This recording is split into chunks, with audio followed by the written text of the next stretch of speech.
श्रव्य कणिका सत्यार्थ प्रकाश स्वाध्याय एवं प्रवचन माला। हम प्रथम समुल्लास के अंतर्गत देव शब्द की महर्षि दयानंद जी की व्याख्या हमने सुनी और इसके ऊपर विस्तार से विचार भी किया। अब अन्य विद्वानों का भी देव शब्द के विषय में क्या चिंतन है, इसका हम सत्यार्थ भास्कर नामक पुस्तक जो स्वामी विद्यानंद जी सरस्वती ने लिखी है, उसके आधार पर कुछ बातें, महत्वपूर्ण बातें आपके समक्ष रखने का प्रयास करते हैं। निरुक्तकार ने देव शब्द का निर्वचन कुछ अलग किया है। वो लिखते हैं, देवो दानाद्वा दीपनाद्वा द्योतनाद्वा द्युः स्थानो भवतीति वा। ये निरुक्त 7:15 में आपको प्रमाण मिल जाएगा।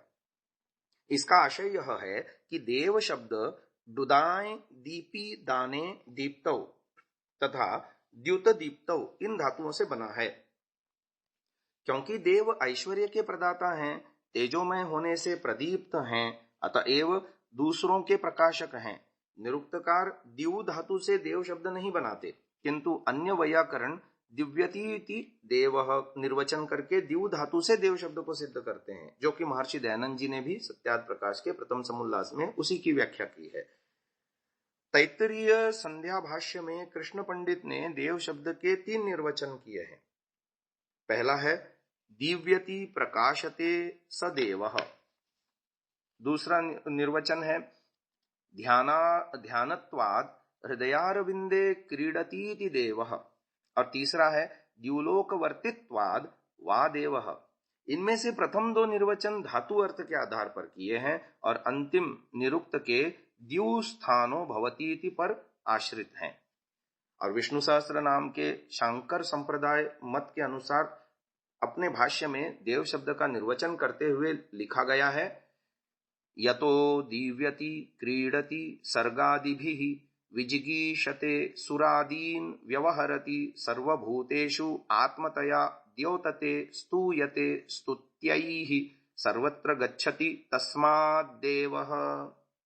आशय यह है कि संसार की उत्पत्ति आदि जिनकी क्रीड़ा है, दुष्टों का दमन करने वाले हैं, जो सर्व व्यवहार के उपदेष्टा हैं, जो स्वयं प्रकाश हैं, उपासक और उनकी स्तुति करते हैं, तथा वे सर्वत्र गत यानी सब जगह प्राप्त, सर्वत्र व्यापक हैं, इसलिए भगवान को देव कहते हैं। इस प्रकार ऋग्वेद में अन्यत्र भी ऋग्वेद, अथर्ववेद, श्वेताश्वतर उपनिषद और गौड़पाद कारिका में जो प्रमाण आए हैं वो भी हम आपको बता रहे हैं। देवो देवानामसि मित्रो अद्भुतो वसुर वसुनामसि चारुरध्वरे। यह ऋग्वेद के 1:94-13वां मंत्र है, जबकि अथर्ववेद का 10:8-32 में प्रमाण आता है, देवस्य पश्य काव्यम न ममार न जीर्यति।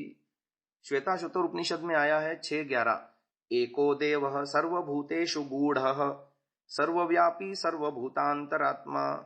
और फिर गौड़पाद कारिका में आया है, निवृत्ते सर्व दुःखानामीशानः प्रमुख्यः अद्वैतः सर्वभावानां देवस्तुर्यो विभुः स्मृतः।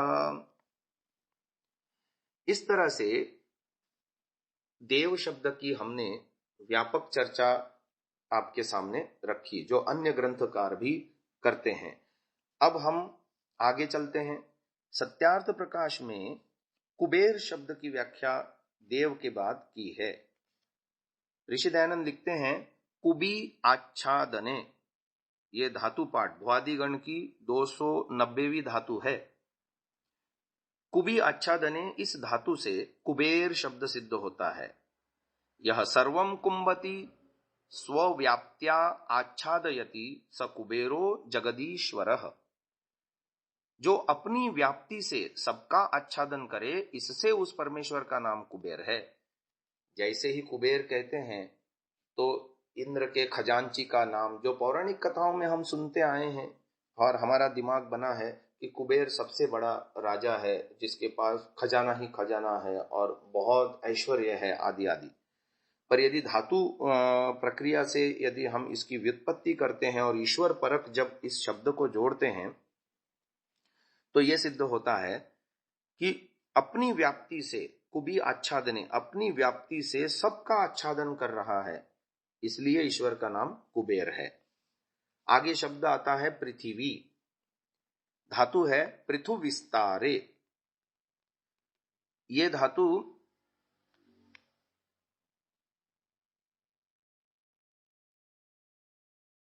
इससे जो शब्द बना पृथ्वी, ऋषि दयानंद इसका अर्थ करते हैं यह परथति सर्वम जगत विस्तृणाति स पृथ्वी, अर्थात जो सब विस्तृत जगत का विस्तार करने वाला है, इससे ईश्वर का नाम पृथ्वी है। आगे चलते हैं। जलघातने। जलघातने इस धातु से जल शब्द सिद्ध होता है। जलति घातयति दुष्टान, संघातयति अव्यक्त परमाणु आदीन तद ब्रह्म जलम। अर्थ किया है आर्य भाषा हिंदी में, जो दुष्टों का ताड़न करने वाला और अव्यक्त तथा परमाणुओं का अन्योन्य संयोग व वियोग करता, इसलिए उस परमात्मा का नाम जल है, जल संज्ञक कहता है। अथवा यद्वा यद जनयति लाति सकलम जगत तद ब्रह्म जलम, अथवा जो सबका जनक, सब सुखों का देने वाला है, इसलिए भी परमात्मा का नाम जल है। महानुभाव, ये सारे शब्द हमारे लिए नए हैं, हमने कभी परमात्मा के संदर्भ में इनको सोचा नहीं है, इसलिए जब इनकी व्याख्या पढ़ते हैं तो शायद नीरस हो सकता है, बोरिंग हो सकता है, परंतु ऐसा नहीं है। हमको ये जानना होगा, ये जानने से ही परमात्मा के गुणकर्म स्वभाव हम जान पाएंगे, क्योंकि ये सारे नाम परमात्मा के गौणिक, कार्मिक और स्वाभाविक रूप में है। जितना जितना हम परमात्मा के गुण कर्म स्वभाव जान पाएंगे, उतनी उतनी परमात्मा की नजदीकी हमारी बढ़ जाएगी। ईश्वर को हम अपने अति निकट अनुभव करने में सक्षम होंगे और ईश्वर की स्तुति करने में सक्षम होंगे, क्योंकि स्तुति की परिभाषा ही यही है कि गुणों का ज्ञान, कथन, श्रवण। तो हमने आज तक जल अथवा पृथ्वी आदि शब्दों से हमारा जो दिमाग बना हुआ है, हमारा जो मस्तिष्क बना हुआ है, वो जड़ चीजों के लिए ही बना हुआ है। जैसा कि ऋषि दयानंद ने कहा, प्रसंगानुरूप हम वो नाम ईश्वर के भी ले सकते हैं, क्योंकि वेद आदि सत्य शास्त्रों में जहां पर सर्वज्ञत्वादि, सर्वसामर्थ्यत्वादि और आदि जितने भी विशेषण युक्त प्रसंग की चर्चा है, वहां पर ईश्वर का ग्रहण होता है। और अल्पज्ञत्वादि और अल्पशक्तिमत्वादि विशेषणों से युक्त चेतन का ग्रहण होता है, तो वहां जीव के लिए भी वो शब्द प्रयोग होते हैं। और जहां जड़त्वादि शब्द, स्पर्श, रूप, रस, गंध आदि गुणों के द्वारा जिसका वर्णन किया जा रहा है जड़ आदि के रूप में, तो वहां पर प्रकृति और प्राकृतिक पदार्थों के लिए भी ये शब्द प्रयोग होते हैं।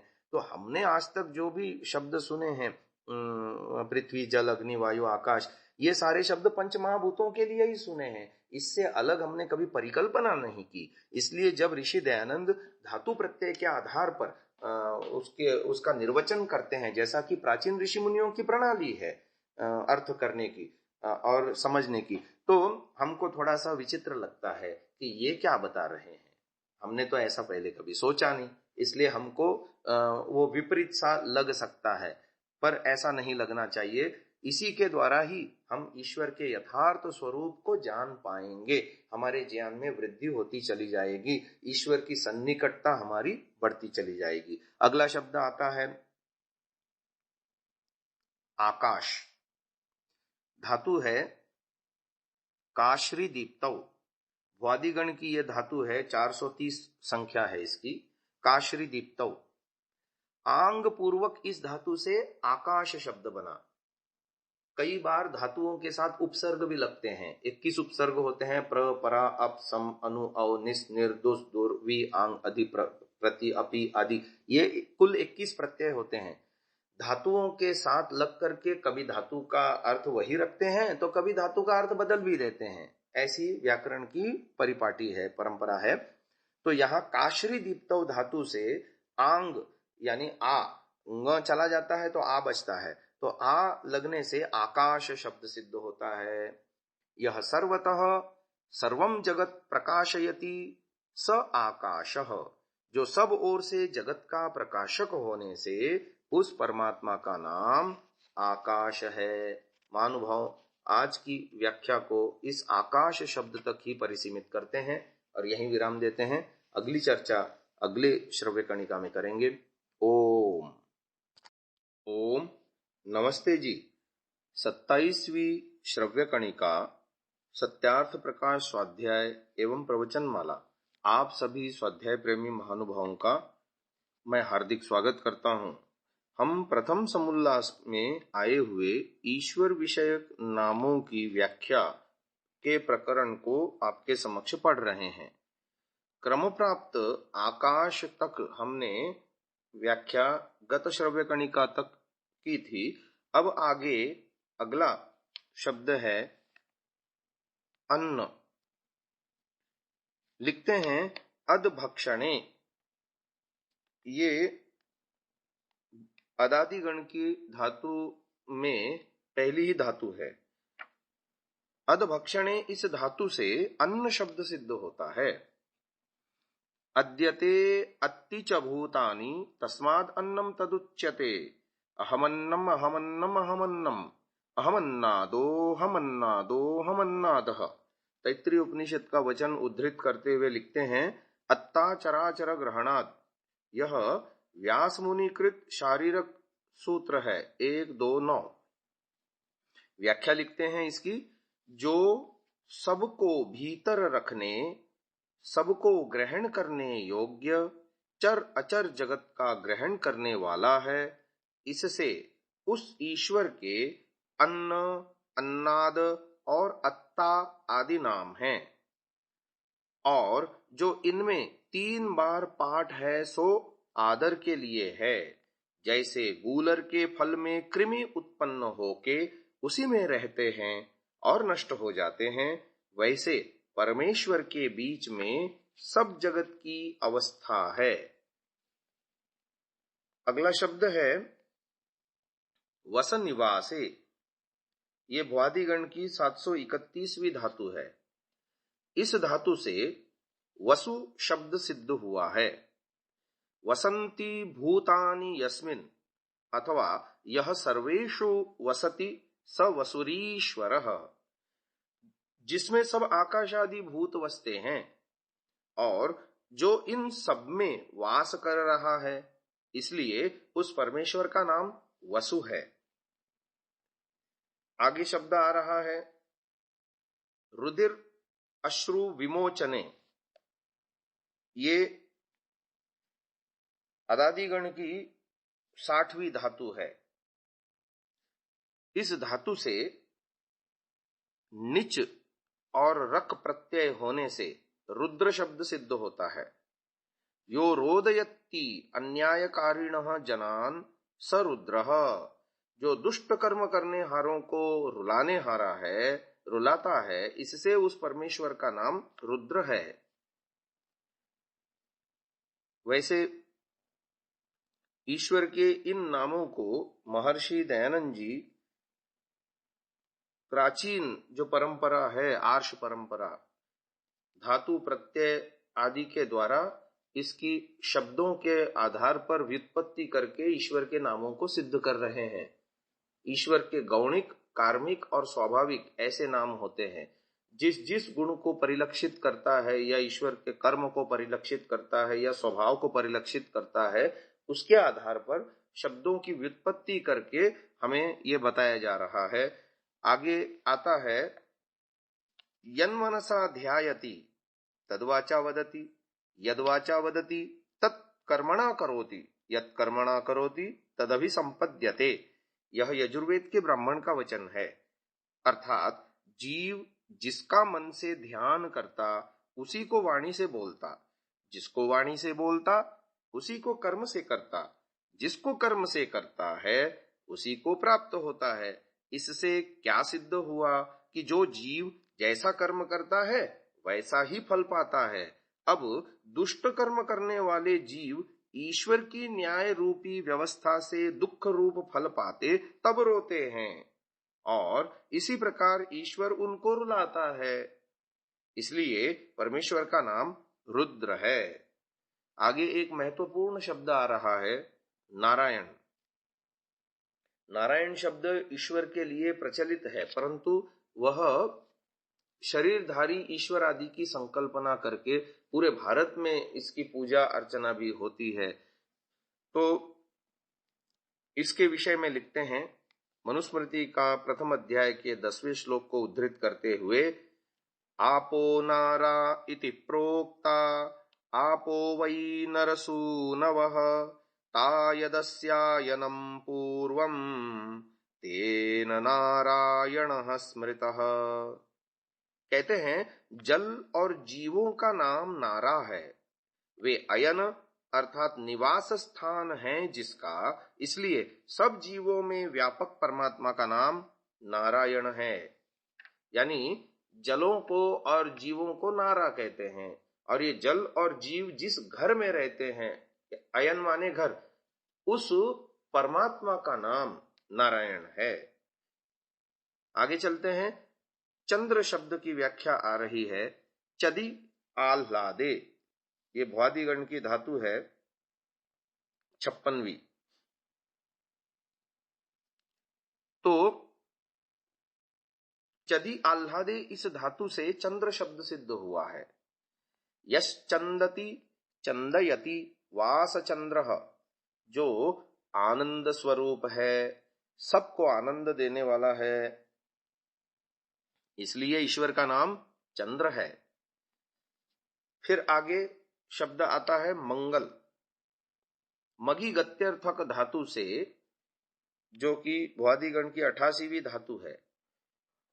इससे मंगेरलच, इस सूत्र से मंगल शब्द सिद्ध होता है। यो मंगति मंगयति वास मंगलः, जो आप स्वयं मंगल स्वरूप और सब जीवों के मंगल का कारण है, इसीलिए उस परमेश्वर का नाम मंगल है। आगे शब्द आता है बुध, बुध अवगमने, इस धातु से बुध शब्द सिद्ध होता है। यो बुध्यते बोधयति वास बुधः, जो स्वयं बोध स्वरूप और सकल जीवों के बोध का कारण है, इसलिए उस परमेश्वर का नाम बुध है। आगे शब्द आता है शुक्र, ई शुचिर पूति भावे, इस धातु से शुक्र शब्द सिद्ध होता है। यह शुच्यति शोचयति वास शुक्रः, जो अत्यंत पवित्र है और जिसके संग से जीव भी पवित्र हो जाता है, इसलिए ईश्वर का नाम शुक्र है। आगे धातु आ रही है चर गति भक्षण योहो, इस धातु से शनैश अव्यय उपपद होकर शनैश्चर शब्द सिद्ध हुआ है। यह शनैश्चरति स शनैश्चरः, जो सब में सहज से प्राप्त धैर्यवान है, इसी से उस परमेश्वर का नाम शनैश्चर है। आगे शब्द आ रहा है राहु, रह त्यागे, ये भ्वादिगण की 486वीं धातु है। इस धातु से राहु शब्द बना है। यो रहति परित्यजति दुष्टान राहयति त्याजयति वा स राहुरीश्वरः, जो एकांत स्वरूप, जिसके अपने स्वरूप में दूसरा कोई पदार्थ संयुक्त नहीं होता, जो दुष्टों को छोड़ने और अन्यों को छुड़ाने हारा है, इससे परमेश्वर का नाम राहु है। महानुभाव, आगे केतु शब्द भी आ रहा है। हम इन सब नामों को सुनते हुए बड़ा आश्चर्य लग रहा होगा कुछ महानुभावों को, क्योंकि ये सब नाम हमने भौतिक क्षेत्र में जड़ पदार्थों के सुने हैं, कभी ईश्वर विषय इसकी परिसंकल्पना भी नहीं की होगी हमने। किंतु धातु प्रत्यय को लगा करके शब्दों की जब हम व्युत्पत्ति और व्याख्या करते हैं तो कैसे वो ईश्वर में घटते हैं ये नाम, ये बड़ा आश्चर्यकारक होगा कुछ लोगों के लिए। परंतु पहली बार सुनने से ऐसा आश्चर्य लग रहा है। जब बार बार इन नामों को सुनेंगे, इसके ऊपर चर्चा करेंगे या इसके विषय में चिंतन मनन का इसको विषय बनाएंगे, तो हमारी ईश्वर की नजदीकी बढ़ेगी। क्योंकि ईश्वर के गुणों को जानना और उसके गुणों को आत्मसात करना, उसको कहना, अथवा उसका चिंतन मनन करना ही ईश्वर की स्तुति है। जितनी जितनी स्तुति करते जाएंगे ईश्वर के अंदर रुचि हमारी बढ़ती जाएगी, आकर्षण बढ़ता जाएगा, ईश्वर की नजदीकी हमारी बढ़ती जाएगी। तो जैसा कि मैंने कहा, अगला शब्द है केतु। कित निवासे रोगापनयने च, इस धातु से केतु शब्द सिद्ध होता है। यह केतयति चिकित्सति वास केतुरीश्वरः, जो सब जगत का निवास स्थान, सब रोगों से रहित और मुमुक्षुओं को मुक्ति समय में जन्म मरण आदि समस्त रोगों से छुड़ाता है, इसलिए उस परमेश्वर का नाम केतु है। आज की चर्चा को इसी केतु शब्द पर हम परिसमाप्त करते हैं। ओम। ओम नमस्ते जी। 28वीं श्रव्य कणिका सत्यार्थ प्रकाश स्वाध्याय एवं प्रवचन माला। आप सभी धर्म प्रेमी महानुभावों का हृदय पूर्वक स्वागत है। हम सत्यार्थ प्रकाश के प्रथम समुल्लास में आए हुए ईश्वर नामों की व्याख्या आपको सुना रहे हैं। हमने राहु केतु शब्दों की व्याख्या गत श्रव्य कणिका में समाप्त की थी। आगे चलते हैं। आगे शब्द आता है यज्ञ। यज देव पूजा संगतिकरण दानेषु, ये भुआदिगण की 728वीं धातु है। इस धातु से यज्ञ शब्द सिद्ध होता है। यज्ञो वै विष्णु, यह ब्राह्मण ग्रंथ का वचन है, शतपथ ब्राह्मण। यो यजति विद्वद्भिर्यज्यते वास यज्ञ, जो सब जगत के पदार्थों को संयुक्त करता और सब विद्वानों का पूज्य है, तथा ब्रह्मा से लेके, यानी आदि सृष्टि में जो ब्रह्मा ऋषि हुए हैं, ब्रह्मा से लेके समस्त ऋषि मुनियों का पूज्य था, है और होगा। इससे उस परमात्मा का नाम यज्ञ है, क्योंकि वह सर्वत्र व्यापक है। हु दानादनयोः, आदाने चेत्य के, इस धातु से होता शब्द सिद्ध होता है। यो जुहोति स होता, जो सब जीवों को देने योग्य पदार्थों का दाता है और ग्रहण करने योग्यों का ग्राहक है, इससे उस ईश्वर का नाम होता है। आगे बंधु शब्द आता है। बंध बंधने, ये धातु पाठ में पड़ी हुई धातु है, 9वें गण की 41वीं धातु है।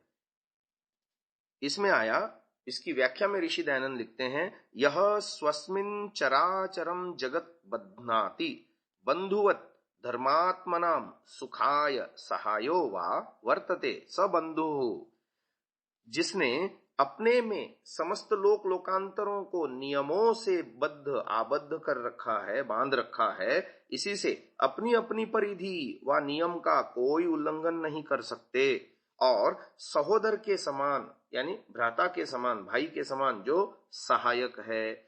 जैसे भ्राता भाइयों का सहायकारी होता है, वैसे ही परमात्मा भी पृथ्व्यादि लोकों का धारण, रक्षण और सुख देने से बंधु संज्ञक कहाता है। आगे शब्द आ रहा है पिता। पारक्षणे, इस धातु से पिता शब्द सिद्ध हुआ है।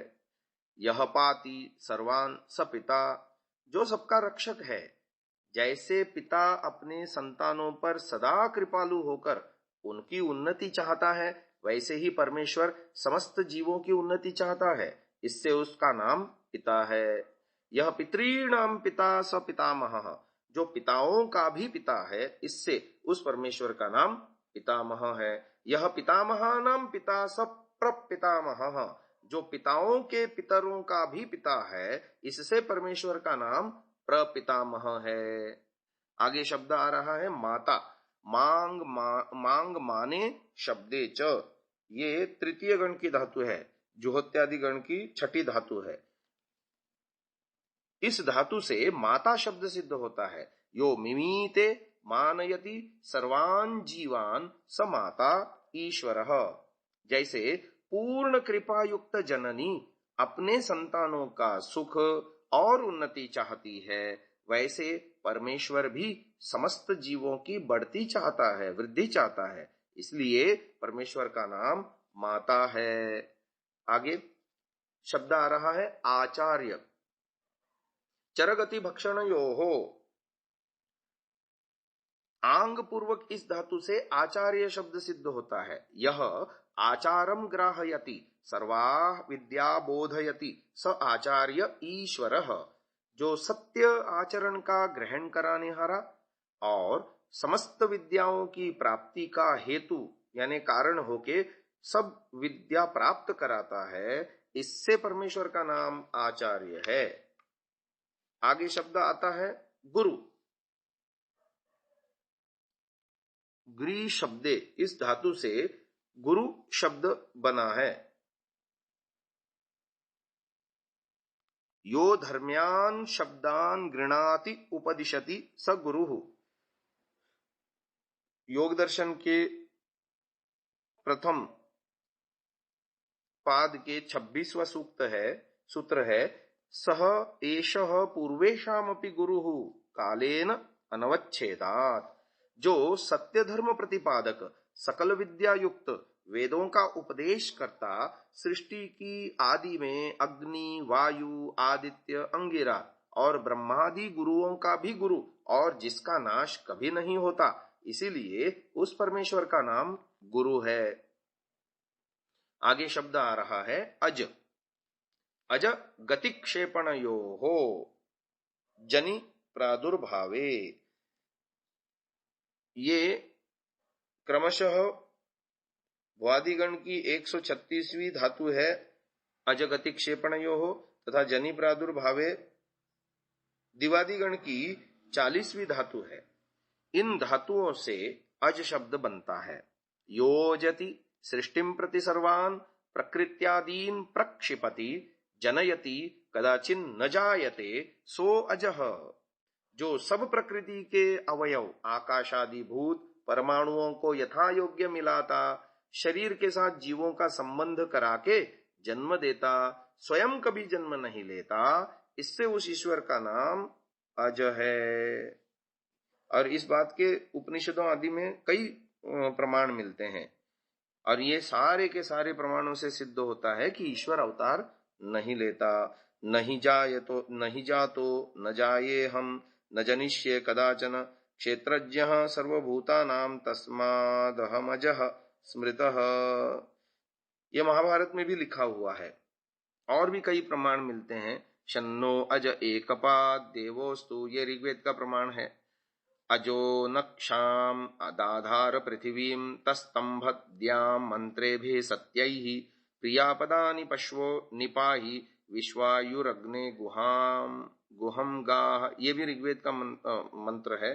फिर दिव्यो ही अमूर्तः पुरुषः स बाह्याभ्यंतरो ही अजः, ये मुंडकोपनिषद का वचन है। ऐसे बहुत सारे वचनों से यह सिद्ध होता है कि ईश्वर कभी जन्म नहीं लेता।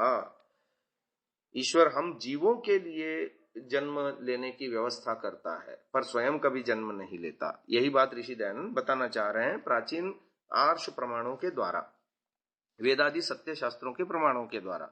आगे शब्द आता है ब्रह्म, ब्रह्मा। ब्रीह ब्रीहि वृद्धौ, इन धातुओं से ब्रह्मा शब्द सिद्ध हुआ है। यो अखिलम जगन निर्माणेन बर्हति बृंहति वर्धयति वास ब्रह्म, जो संपूर्ण जगत को रच के बढ़ाता है, इसलिए परमेश्वर का नाम ब्रह्मा है।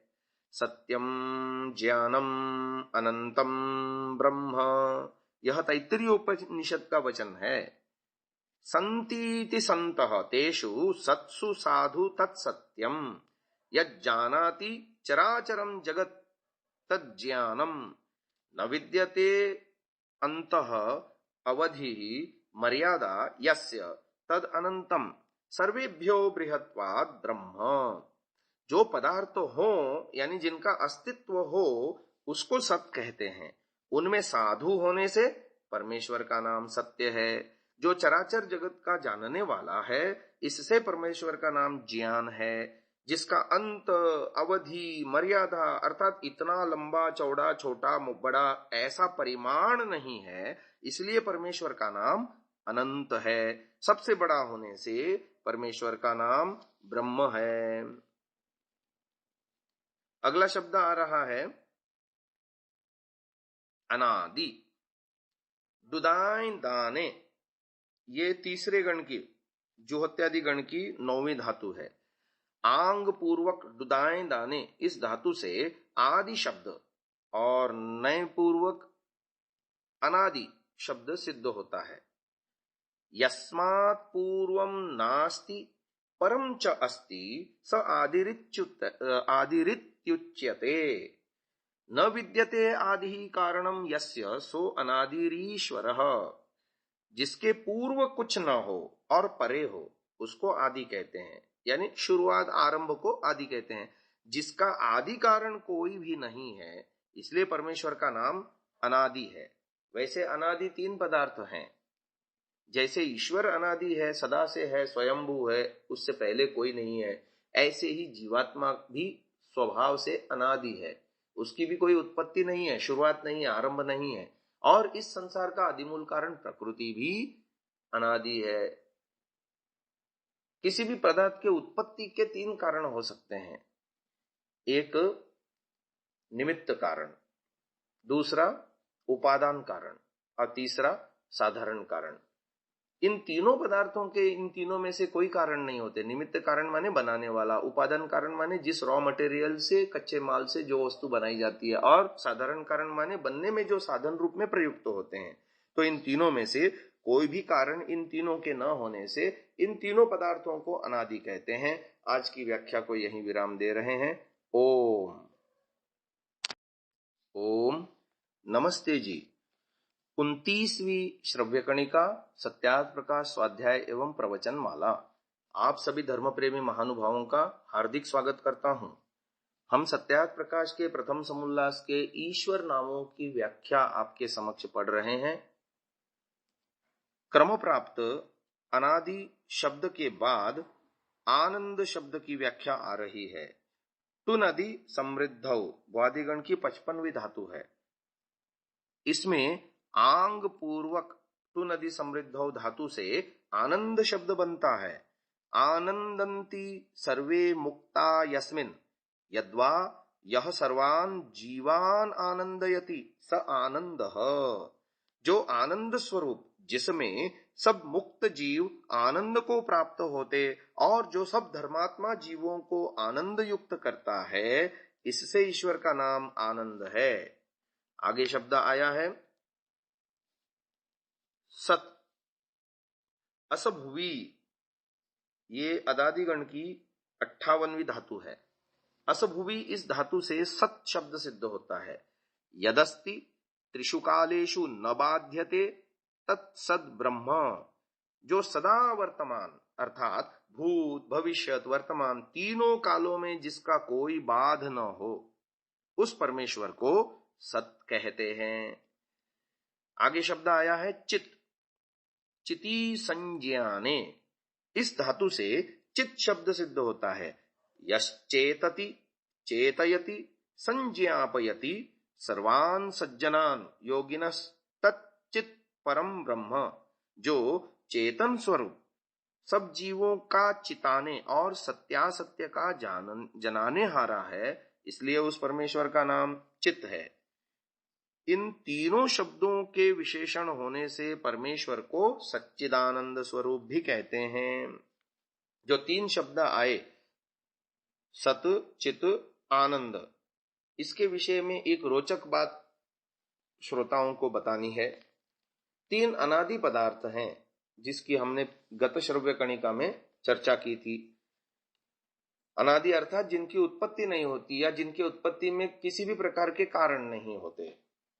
तीनों अनादि पदार्थों में, यानी ईश्वर, जीवात्मा, प्रकृति, इन तीनों अनादि पदार्थों में ये 3 शब्द घटते हैं। कैसे?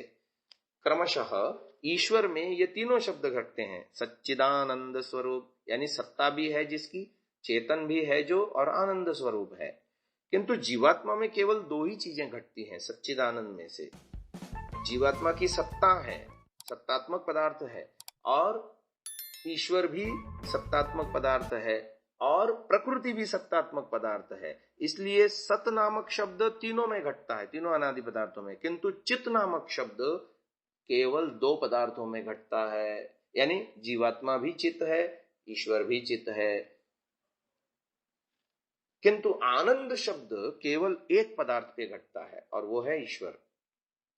ईश्वर आनंद स्वरूप है, जीवात्मा को आनंद की अपेक्षा है। प्रकृति में अपना आनंद नहीं है, प्रकृति में ईश्वर के माध्यम से ही वो आनंद आता है जो इंद्रियों के माध्यम से ग्राह्य होता है, ऐसा समझना चाहिए। तो सच्चिदानंद शब्द के बाद आगे चलते हैं, अगला शब्द आता है नित्य। यो ध्रुवो अचलो अविनाशी स नित्यः, जो निश्चल अविनाशी है, इसी से नित्य शब्दवाच्य ईश्वर है, यानी ईश्वर का नित्य नाम है, जिसका कभी विनाश नहीं होता और जो सदा स्थिर रहता है, चलायमान नहीं होता, उस ईश्वर का नाम नित्य है। अगला शब्द आता है शुद्ध। शुद्ध शुद्धौ वादिगण की 60वीं धातु है।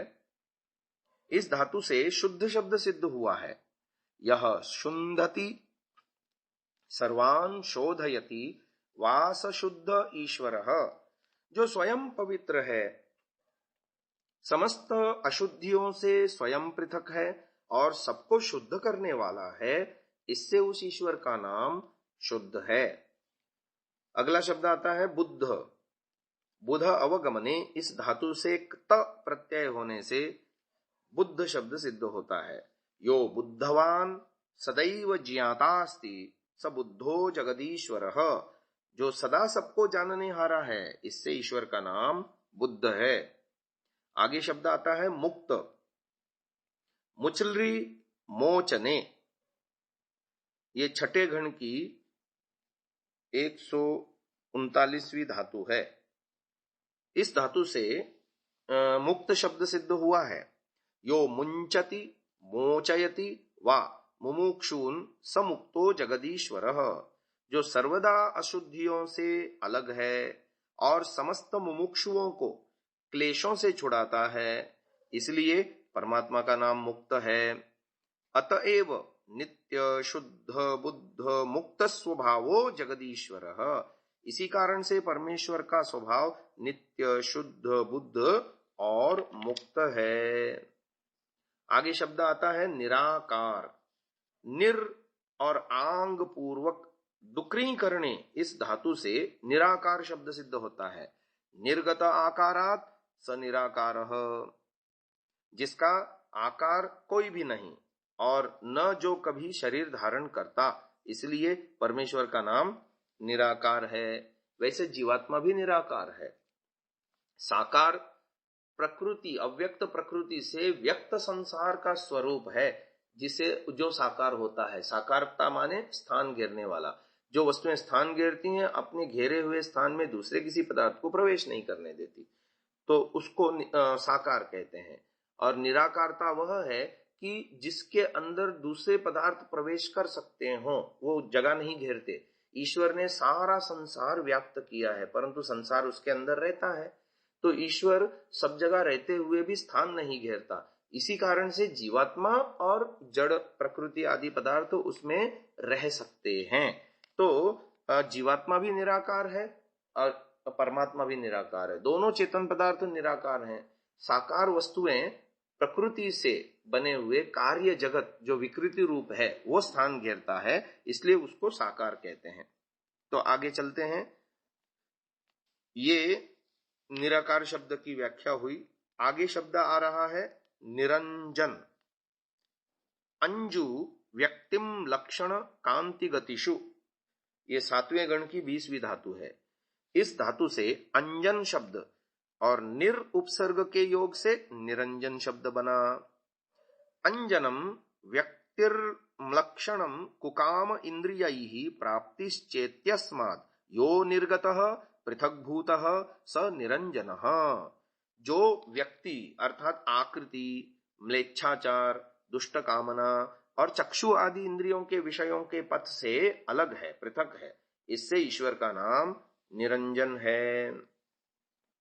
आगे एक महत्वपूर्ण शब्द आता है, बड़ा प्रचलित नाम है ईश्वर का, गणेश व गणपति। गण संख्या ने, ये दशम गण की धातु है, चुरादी गण की 139वीं। इस धातु से गण शब्द बना। इसके आगे ईश व पति शब्द रख देने से गणेश और गणपति शब्द सिद्ध होते हैं। ये प्रकृत्यादयो जड़ा जीवाश्च गण्यन्ते संख्यायन्ते तेषामीशः स्वामी पति पालको वा। जो प्रकृत्यादि जड़ और सब जीव प्रख्यात पदार्थों का स्वामी व पालन करने हारा है, इससे उस ईश्वर का नाम गणेश व गणपति है। इस गणपति शब्द की व्याख्या ऋग्वेदादि भाष्य भूमिका आदि में भी ऋषि दयानंद ने इसके विषय में लिखा है।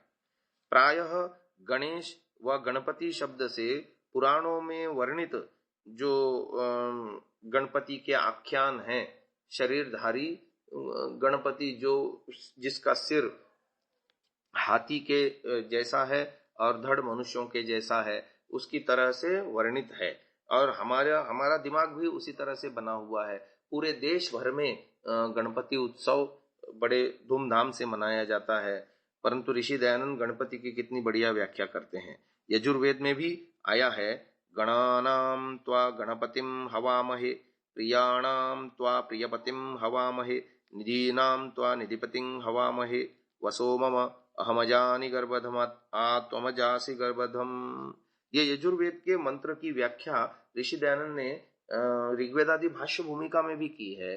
और जो आध्यात्मिक सर्वश्रेष्ठ ग्रंथ मेरी दृष्टि में आर्याभिविनय में भी इस मंत्र की व्याख्या की है।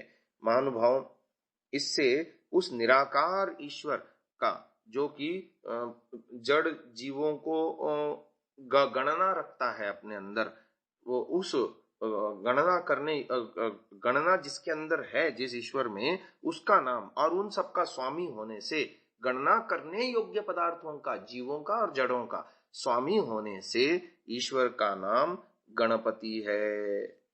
आगे शब्द आ रहा है विश्वेश्वरः। यो विश्वमीष्टे स विश्वेश्वरः। जो संसार का अधिष्ठाता है, इससे उस परमेश्वर का नाम विश्वेश्वर है। आगे एक महत्वपूर्ण शब्द आ रहा है जिसकी हम चर्चा अगले श्रव्य कणिका में करेंगे। तो विश्वेश्वर, इस शब्द पर आज हम इस व्याख्या को विराम दे रहे हैं। ओम। ओम नमस्ते जी। 30वीं श्रव्य कणिका सत्यार्थ प्रकाश स्वाध्याय एवं प्रवचन माला। आप सभी धर्म प्रेमी महानुभावों का हृदयपूर्वक स्वागत करता हूं। सत्यार्थ प्रकाश के प्रथम समुल्लास के ईश्वर नामों की व्याख्या चल रही है। क्रम प्राप्त कूटस्थ शब्द है। यह कूटेन अनेक विध व्यवहारे स्वस्वरूपेणैव तिष्ठति स कूटस्थः परमेश्वरः। जो सब व्यवहारों में व्याप्त है और सब व्यवहारों का आधार होके भी किसी व्यवहार में अपने स्वरूप को नहीं बदलता, इससे परमेश्वर का नाम कूटस्थ है। आगे शब्द आता है देवी। जितने देव शब्द के अर्थ लिखे हैं, यानी हमने गत श्रव्य कणिकाओं में देव शब्द के अर्थ धातु प्रत्यय के आधार पर दिए थे। दिवु क्रीड़ा विजिगीषा व्यवहार द्युति स्तुति मोद मद स्वप्न कांति गतिषु, ये धातु पाठ में पड़ी हुई धातु है। इसके आधार पर क्रीड़ा विजिगीषा व्यवहार द्युति स्तुति मोद मद स्वप्न कांति और गति, इन शब्दों के आधार पर देव शब्द की सिद्धि करते हुए संस्कृत और आर्य भाषा हिंदी में लंबी चौड़ी व्याख्या की थी। वो ऋषि दयानंद लिखते हैं, जितने देव शब्द के अर्थ लिखे हैं उतने ही देवी शब्द के भी हैं। परमेश्वर के तीनों लिंगों में नाम हैं, जैसे ब्रह्म चितिरीश्वरश्चेति। अब ईश्वर का विशेषण होगा तब देव, जब चिति का होगा तब देवी, और इससे ईश्वर का नाम देवी है। तो ईश्वर का कोई लिंग नहीं होता, आत्मा का भी कोई लिंग नहीं होता। जीवात्मा जब शरीर को धारण करता है, शरीर के आधार से लिंग निर्धारण होता है, तो कोई पुरुष है स्त्री है, परंतु ऐसा आत्मा और परमात्मा, इन दोनों चेतन पदार्थों का लिंग नहीं है। आगे वेदादि सत्य शास्त्रों में तीनों लिंगों में नाम आते हैं, ये बात बताना चाह रहे हैं। ईश्वर के तीनों लिंगों में नाम है और ईश्वर का कोई लिंग नहीं होता। आगे शब्द आ रहा है शक्ति। शक्लरी शक्तौ, ये पांचवें गण की 16वीं धातु है। इस धातु से शक्ति शब्द बना है।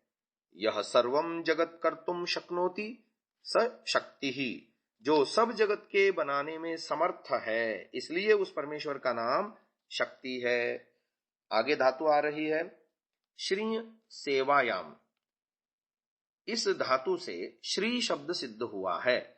यह श्रीयते सेव्यते सर्वेण जगता विद्वद्भिः योगिभिश्च स श्रीरीश्वर, जिसका सेवन सब जगत विद्वान और योगीजन करते हैं, उस परमात्मा का नाम श्री है।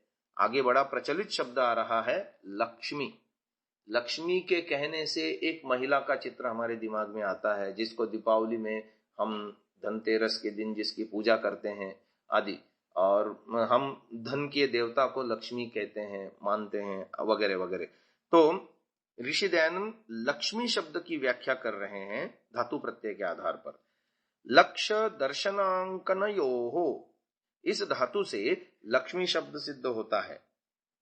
यो लक्षयति पश्यति अंकते चिह्नयति चराचरम जगत अथवा वेदैराप्तैर्योगिभिश्च यो लक्ष्यते स लक्ष्मीः सर्वप्रियेश्वरः, जो सब जगत चराचर जगत को देखता, चिह्नित अर्थात दृश्य बनाता, यानी सबकी शक्लें बनाता, जैसे शरीर के नेत्र, नासिका, वृक्ष के पत्र पुष्प, फल मूल, पृथ्वी जल के कृष्ण, रक्त श्वेत, मृत्तिका पाषाण, चंद्र सूर्य आदि चिन्ह बनाता और इन सबको देखता, सब शोभाओं की शोभा, और जो वेदादि सत्य शास्त्र व धार्मिक विद्वान योगियों का लक्ष्य है अर्थात देखने योग्य है, उस परमेश्वर का नाम लक्ष्मी है। मुख्य बात यह है कि ईश्वर हम सबकी शक्लें बनाता है, हम सबका मॉडल डिजाइन ईश्वर ने तैयार किया है।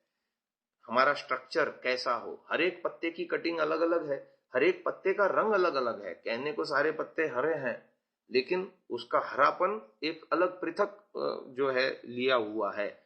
ऐसे ही ईश्वर हम सबकी शक्लें बनाता है, सबको चिन्हित करता है, इसलिए ईश्वर का नाम लक्ष्मी है। और ईश्वर सबको देखता है, चराचर जगत को देखता है, इसलिए भी ईश्वर का नाम लक्ष्मी है। और हम सभी धार्मिक विद्वानों का सबका लक्ष्य यानी ईश्वर है, प्राप्तव्य, हमारा सबका गंतव्य लक्ष्य प्राप्तव्य ईश्वर है, इसलिए ईश्वर का नाम लक्ष्मी है। आगे शब्द आता है सरस्वती।